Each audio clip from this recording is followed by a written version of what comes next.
नमस्कार, आज के वीडियो लेक्चर में आपका स्वागत है। आज हम हिंदी साहित्य के अध्ययन के अंतर्गत भारतेंदु युग की काव्य प्रवृत्तियों के बारे में चर्चा करेंगे।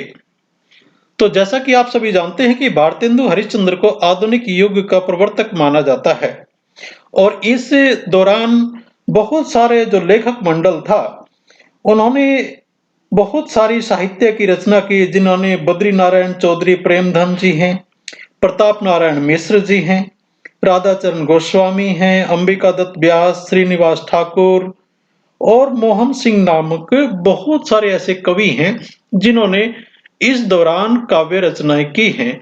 तो उस युग की क्या-क्या प्रवृत्तियां रही, क्या-क्या विशेषताएं रही इस युग के काव्य की, इस पर आज हम विस्तार से चर्चा करेंगे। और वीडियो शुरू करने से पहले एक निवेदन, अगर अभी तक आपने चैनल सब्सक्राइब नहीं किया तो इसको सब्सक्राइब कर लें। तो आइए जानते हैं भारतेंदु युग की काव्य प्रवृत्तियों के बारे में। भारतेंदु हरिश्चंद्र को आधुनिक युग का प्रवर्तक माना जाता है। इनके आगमन से ही वास्तव में एक नए युग का आरंभ होता है हिंदी साहित्य के अंतर्गत। भारतेंदु युग को नवजागरण काल भी कह सकते हैं हम, और पुनर्जागरण काल भी इसको कहा जा सकता है। भारतेंदु युग का समय सन 1857 से 1900 ईस्वी तक माना जाता है। भारतेंदु युग ने हिंदी कविता को रीति काल के जो श्रृंगारपूर्ण और राजाओं के आश्रम के आश्रय के वातावरण से निकालकर राष्ट्र प्रेम, समाज सुधार आदि की स्वस्थ भावनाओं से ओतप्रोत किया, उसे सामान्य जनता से जोड़ने का प्रयास किया। और इसलिए इस काव्य में उसी प्रकार की प्रवृत्तियां देखने को मिलती हैं। तो सबसे पहले देश प्रेम की व्यंजना, देश प्रेम की भावना इसमें मिलती है।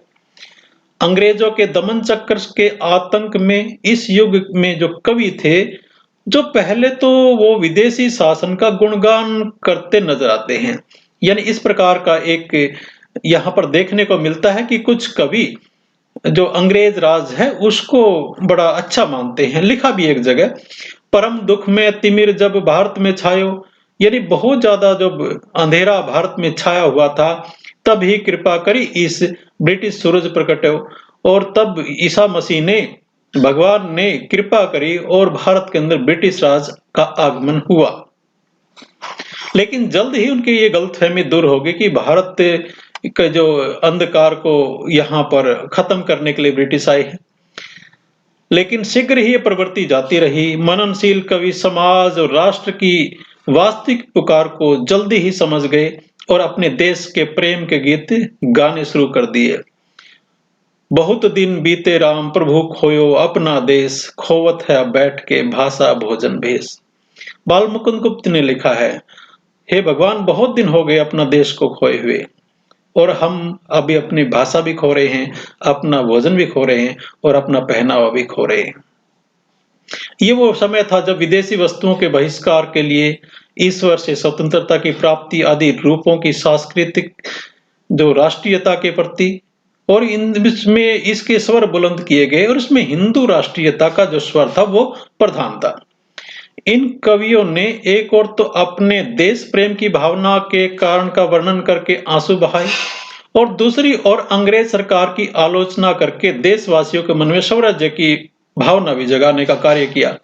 इसी प्रकार जब काबुल पर अंग्रेजों की विजय होने पर भारत में दिवाली मनाएगी, तो भारतेंदु ने इसका विरोध करते हुए एक जगह लिखा है कि सुजस मिले अंग्रेज को, होए रूस की रोक, बड़े ब्रिटिश वाणिज्य पे हमको केवल शौक।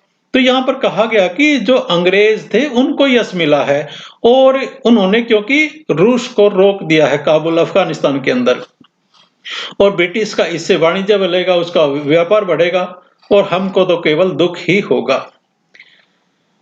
सामाजिक चेतना और जन काव्य, तो यहाँ पर भी इस प्रकार की भावना देखने को मिलती कि इस दौर के जितने कवि थे, समाज सुधार इस युग की कविता का प्रमुख स्वर रहा है।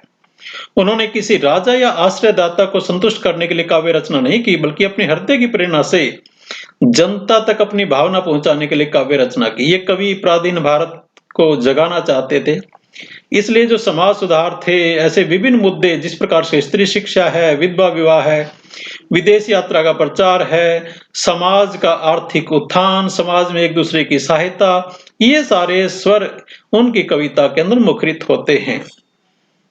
प्रताप नारायण मिश्र लिखते हैं कि निज धर्म भली विधि जाने, निज गौरव को पहचाने, स्त्री गण को विद्या देवे, करी पतिव्रता यज्ञ लेवे। तो यहाँ प्रताप नारायण जी कह रहे हैं कि अपने धर्म को अच्छी प्रकार से जाने और अपना जो गौरव था, प्राचीन गौरव, उसको पहचानना चाहिए। स्त्रियों को शिक्षा देनी चाहिए और उनको पतिव्रता का यज्ञ का पालन करना चाहिए। एक जगह लिखे हैं कि हे धनियों, क्या दीन जनों की नहीं सुनते हो हाहाकार, जिसका मरे पड़ोसी भूखा उसके भोजन को धिक्कार। कि जिस प्रकार से जो धनी वर्ग है, अगर वो अपने स्वजन हैं, अपने विदेश के जो नागरिक हैं, उनकी भी पुकार उनको सुननी चाहिए। जो गरीब है उसकी मदद करनी चाहिए, क्योंकि जिसका पड़ोसी भूख से मर जाता है तो उस अमीर के भोजन को धिक्कार है। इस प्रकार की भावना हमको इसमें देखने को मिलती है। भक्ति भावना इस युग की एक बड़ी यहाँ पर उपलब्धि है कि इस युग के कवियों में भी भक्ति भावना दिखाई पड़ती है, लेकिन इसकी भक्ति भावना का जो लक्ष्य है अवश्य बदल गया है।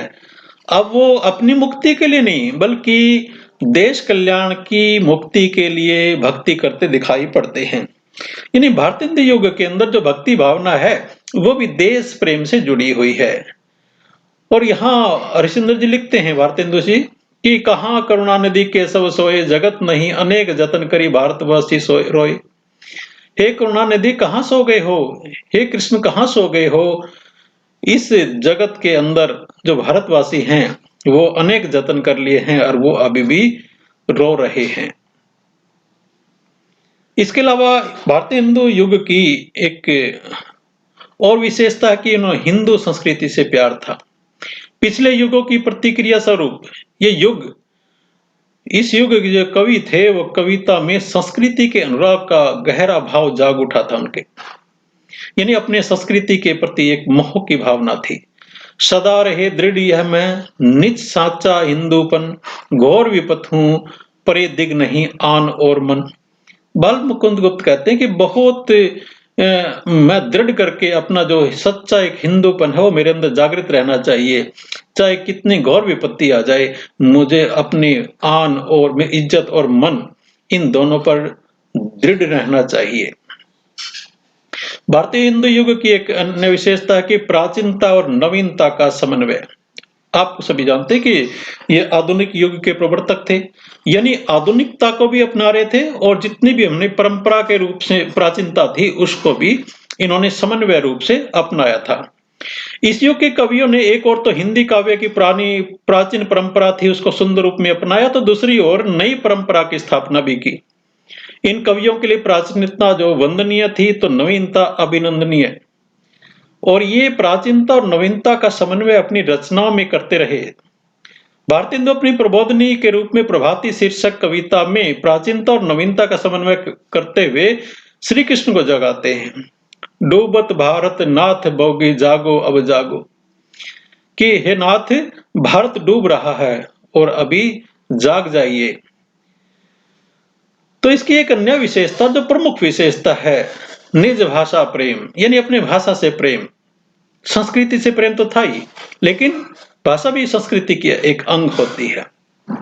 इस काल के कवियों ने अंग्रेजों के प्रति विद्रोह के रूप में हिंदी प्रचार को विशेष महत्व दिया, और ये बड़ी प्रसिद्ध लाइनें हैं कविता की जो भारतेंदु हरिश्चंद्र ने लिखी कि निज भाषा उन्नति है सब उन्नति को मूल, कि अपनी भाषा की जो उन्नति है वो सब उन्नति के मूल में है, जड़ में है। अगर भाषा की उन्नति होगी तो हम भी उन्नति करेंगे।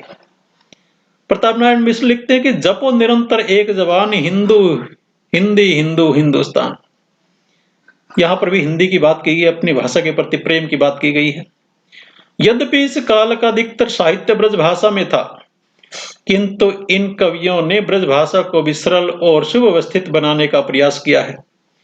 खड़ी बोली में भी कुछ रचनाएं की गई, परंतु वे कथात्मकता और रुक्षता से युक्त हैं। भारतेंदु युग के अंदर श्रृंगार और सौंदर्य वर्णन भी हुआ है, लेकिन वो सौंदर्य वर्णन एक अलग हटके है। इस युग के कवियों ने सौंदर्य और प्रेम का भी वर्णन किया है, लेकिन इसके अंदर जो रीतिकाल जैसी कामुकता और वासना का रंग नहीं दिखाई पड़ता। इनके प्रेम वर्णन में सर्वत्र स्वच्छंदता और गंभीरता है। भारतेंदु हरिश्चंद्र काव्य का एक उदाहरण हम देखते हैं कि हम कौन उपाय करें, इनको हरिचंद महाहट ठानती है, पिया प्यारे तिहारे निहारे बिना अकियां दुखियां नहीं मानती। तो यहाँ पर भी एक प्रकार से श्रृंगार रस दिखाई देता है, लेकिन वो श्रृंगार रस में बड़ी स्वच्छता है, बड़ी गंभीरता है कि मेरी आंखें तुम्हें देखे बिना मानती नहीं है। इसके अलावा एक अन्य यहाँ पर विशेषता है हास्य व्यंग की। भारतेंदु हरिश्चंद्र और उनके सहयोगी जितने कवि थे, हास्य व्यंग की प्रवृत्ति भी उनके काव्य में मिलती है। उन्होंने अपने समय की विभिन्न बुराइयों पर व्यंग बाण छोड़े हैं। भारतेंदु की कविता के एक उदाहरण कहते कि भीतर भीतर सब रस चूस है, हंसी हंसी के तन मन धन मुश है, जाहिर बातन में अति तेज, क्यों सखी सज्जन नहीं अंग्रेज। तो यहाँ पर प्रश्नशाली में है कि ये भीतर भीतर हमारा सब रस चूसते जा रहे हैं, अंग्रेजों के प्रति है, और ये हंस हंस कर हमारे जो तन और मन धन सभी पर वार करते हैं, बातों में बहुत तेज हैं, ये सखी सज्जन, वो सज्जन नहीं है, वो अंग्रेज हैं। ये व्यंग शैली है। इसके अलावा प्रकृति चित्रण भी भारतेंदु युग की कविताओं में मिलता है। इस युग के कवियों ने पूर्ववर्ती युगों की अपेक्षा प्रकृति का स्वतंत्र रूपों का विशेष चित्रण किया गया है। भारतेंदु के गंगा वर्णन और यमुना वर्णन इसके उदाहरण हैं। ठाकुर जगमोहन सिंह के स्वतंत्र प्रकृति ने भी वर्णन बड़ा उत्कृष्ट बन पड़ा है। प्रकृति के उद्दीपन रूपों का वर्णन भी इस काल की प्रवृत्ति के रूप में जीवित रहा है, यानी प्रकृति चित्रण भी ही रहा है। अगर हम रस की बात करें तो इस काल में श्रृंगार वीर करुण रसों की अभिव्यक्ति हुई है और प्रबल प्रवृत्ति रही है, किंतु इस काल का श्रृंगार रीति काल के श्रृंगार जैसा नग्न श्रृंगार न होकर परिष्कृत है और रुचि का श्रृंगार है। देश की दयनीय दिशा के चित्रण में करुण रस प्रधान रहा है, यानी श्रृंगार तो है, लेकिन जब देश की बात आती तो वहां पर करुण रस है। अगर हम भाषा और काव्य रूप की बात करें तो इन कवियों ने कविता में प्राय सरल ब्रज भाषा और मुक्तक शैली का अधिक प्रयोग किया है। ये कवि पद तक सीमित नहीं रहे, बल्कि गद्यकार भी बने। इन्होंने अपनी कलम निबंध उपन्यास नाटक के क्षेत्र में चलाई। इस काल के कवि मंडल ने कवि न केवल कवि था, बल्कि वह संपादक और पत्रकार भी था, क्योंकि बहुत सारे जो इस प्रकार के कवि थे उस युग के सभी विभिन्न प्रकार की पत्रिकाओं से जुड़े हुए थे, अखबारों से जुड़े हुए थे। इस प्रकार भारतेंदु युग साहित्य में नव जागरण का युग था, जिसमें शताब्दियों से सोए हुए भारत ने अपनी आंखें खोलकर अंगड़ाई ली थी और कविता को राजमहलों से निकालकर जनता से उसका नाता जोड़ा था। उसे कृत्रिमता से मुक्त करके स्वाभाविक बनाया था, श्रृंगार को परिमार्जित कर अच्छा रूप प्रदान किया था और कविता के पथ को प्रशस्त किया था। अगर हम बात करें भारतेंदु और उसके सहयोगी लेखकों की, तो उन्होंने साहित्य में जिन नए विषयों का समावेश किया, उसने आधुनिक काल की प्रवृत्तियों को जन्म दिया। इस प्रकार हम कह सकते हैं कि भारतेंदु युग आधुनिक युग का प्रवेश द्वार सिद्ध होता है। तो आज हमने भारतेंदु युग की काव्य प्रवृत्तियों के बारे में जाना।